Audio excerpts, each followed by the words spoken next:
कि अवंतीपोरा में ये घटना घटी, जहां से कामयाबी से कह सकते हैं कि मिली है। 4 आतंकी गिरफ्तार करने के तौर पर इनके पास से कुछ संदिग्ध सामान भी मिला है, जिसको लेकर जांच जारी है। और सबसे बड़ी बात ये, जो 4 आतंकी पकड़े गए हैं ये जैश ए मोहम्मद से ताल्लुक रखते हैं।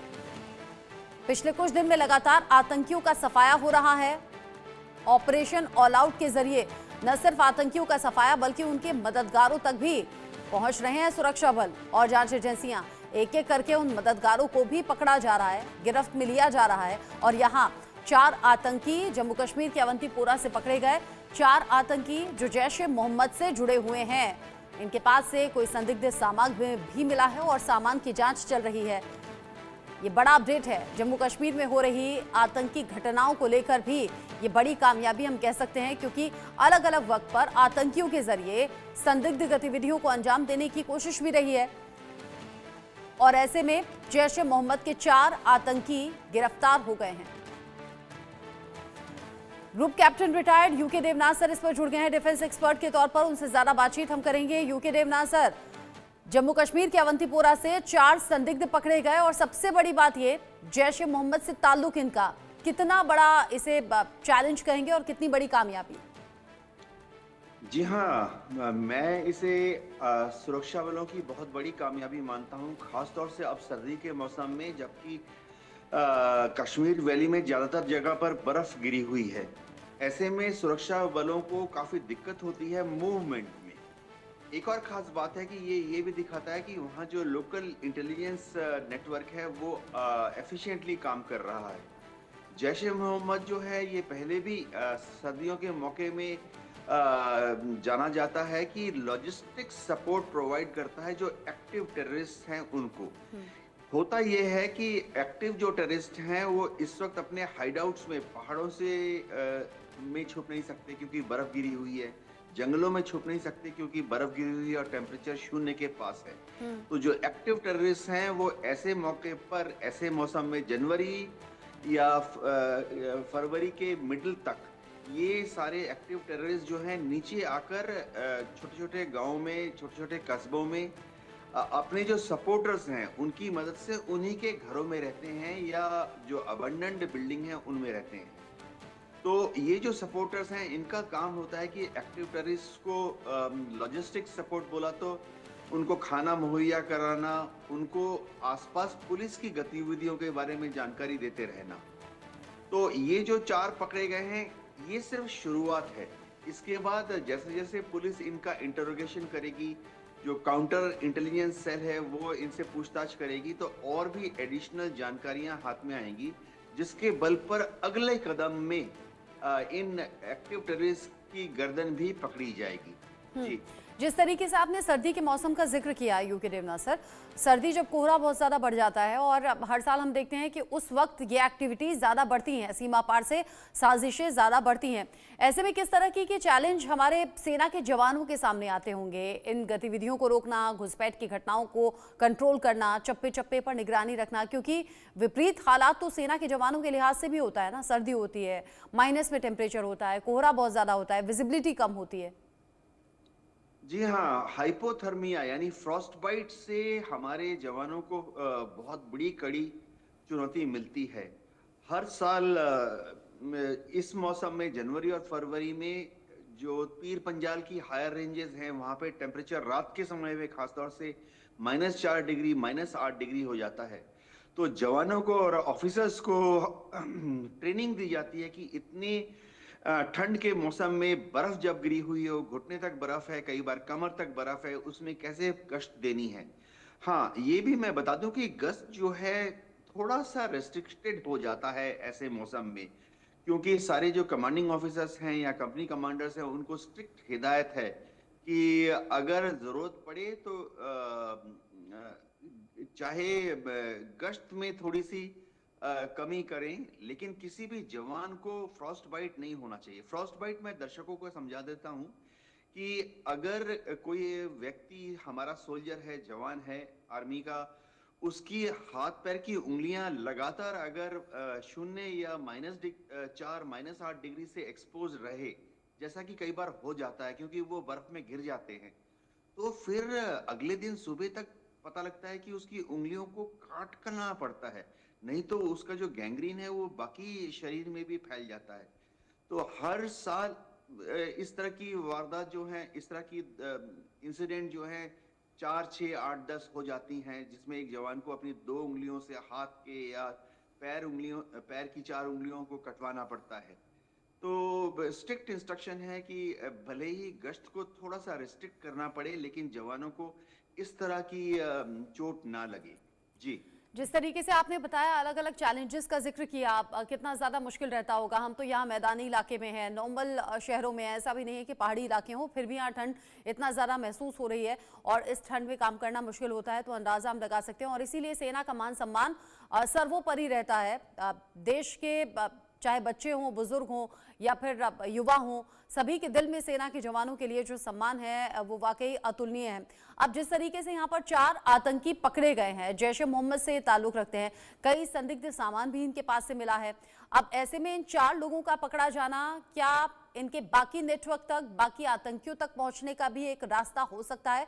और जो सामान इनके पास से मिला है उसमें ये समझा जाए कि फिर इनकी प्लानिंग क्या रही और क्या-क्या कुछ आतंकी गतिविधियों को अंजाम देना था, उसका भी खुलासा होगा?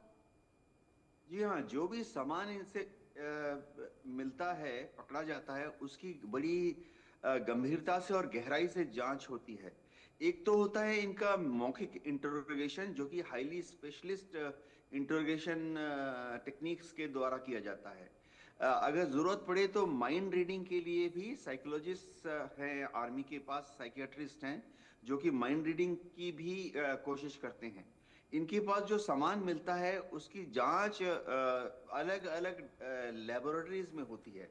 कितना डिटेल्ड जांच होता है, मैं आपको इससे बता दूं कि उस सामान में जो प्रिंटिंग मटेरियल है उसकी स्टडी करके, या उसके ऊपर जो धूल गिरी है उसको स्टडी करके, या इनके पास जो कागजात मिले हैं उसके ऊपर जो पोलन ग्रेन लगा हुआ है, अलग-अलग पत्तियां की जो अवशेष मिलते हैं, फूलों के अवशेष मिलते हैं इनके सामान में, उसको माइक्रोस्कोप में स्टडी किया जाता है, ताकि पता लग सके कि ये लोग किस सीजन में आए थे, किस रूट को फॉलो किया है, और सबसे बड़ी बात उसका ओरिजिन कहाँ है। कई बार तो जो पोलन ग्रेन है या जो डस्ट है उसको स्टडी करके ये भी सटीक पता लग गया कि ये पाकिस्तान के फलाने फलाने इलाके से आए होंगे, और सितंबर के महीने में आए या नवंबर के महीने में आए। जी जी, आप रहिए मेरे साथ में। संजीव श्रीवास्तव जी भी जुड़ गए हैं, विदेश मामलों के जानकार हैं। संजीव जी, 4 संदिग्धों का पकड़ा जाना, ये मालूम होना कि जैश ए मोहम्मद से ताल्लुक इनके हैं, संदिग्ध सामान भी इनके पास से मिला है, जैसे जैसे सर्दियां पीक पर जाने लगी वैसे वैसे सीमा पार से साजिशें अब तेज हो गई। जी जी बिल्कुल।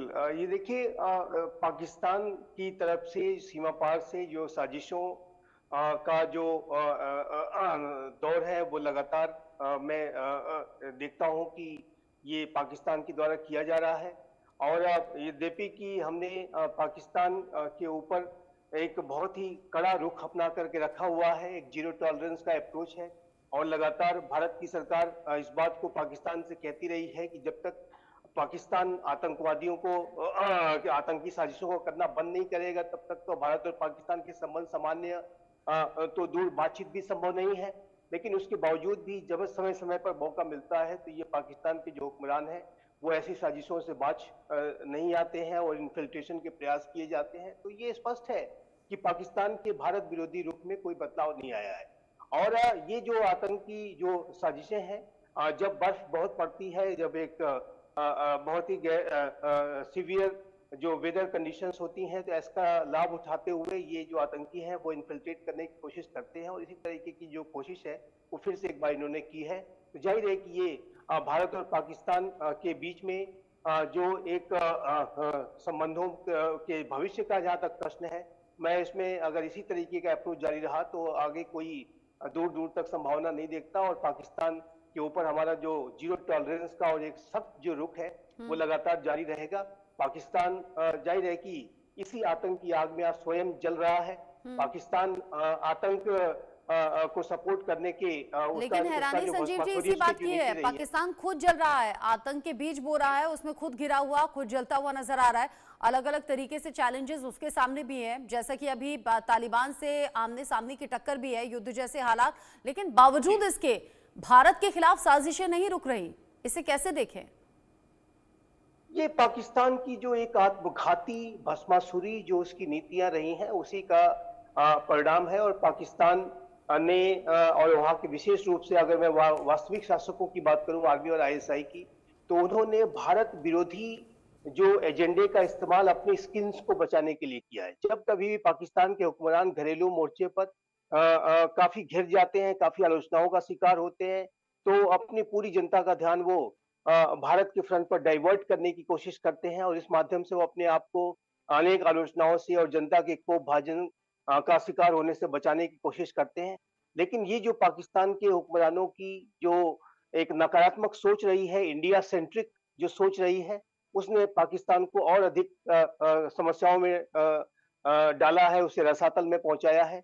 और ये जो आतंकियों को पालने की और आतंकियों के माध्यम से अपने वेस्टेड इंटरेस्ट को हासिल करने की जो उनकी सोच रही है, वो आज पाकिस्तान के लिए काल साबित हो रही है। तहरीके तालिबान पाकिस्तान नामक जो आतंकी संगठन है, वो पूरे पाकिस्तान पर शासन करना चाहता है। और Baloch liberation army, Baloch liberation force जैसे अन्य जो संगठन है, वो भी वहां पर बड़े हमले कर रहे हैं और वो पाकिस्तान के पूरे अस्तित्व पर संकट पैदा कर रहे हैं।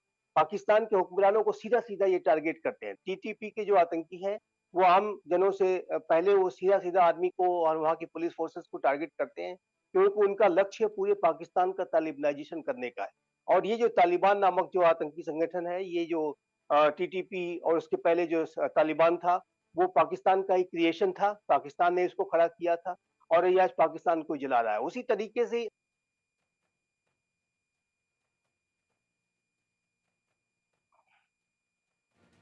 यूके देवनाथ सर, संजीव जी आप रहिएगा मेरे साथ में।